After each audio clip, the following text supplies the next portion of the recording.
তোমাকে আমি একটা স্পেশাল অ্যাসাইনমেন্ট দিব। অ্যাসাইনমেন্ট, প্রজেক্ট, কি বলতেছিস এসব? আগে আমার একটা প্রশ্নের সত্যি অ্যান্সার দাও তো। কে? তুমি কি মন থেকে চাও যে নাহিয়ান ভাইয়ার সাথে এই বাড়ির সবার সম্পর্ক আবার ঠিক হয়ে যাক? ও আচ্ছা, লং ড্রাইভের কথা বলে বাসার সবাইকে কনফিউজ করছেন? তাহলে তো আমি সত্যিই আজকে ওভারড্রেসড। একদম না, মানে আমরা তো শুধু হাসপাতালে যাচ্ছি না, চেক আপ শেষ করে হাসপাতাল থেকে ফেরার পথে যখন ডিনারে যাব তখন আপনার এই শাড়ি একদম মানিয়ে যাবে।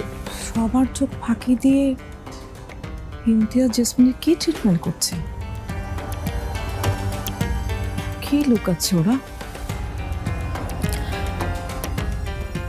মাম্মা আমার বেশি দিন আমাদের সাথে থাকবে না মেজুনি।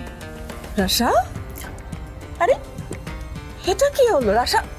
এই কাঁদছিস কেন? তোর মাম্মাম চলে যাওয়া মানে তো আবার ফিরে আসা, তাই না? সেজন্য এভাবে কাঁদতে হবে? রাশা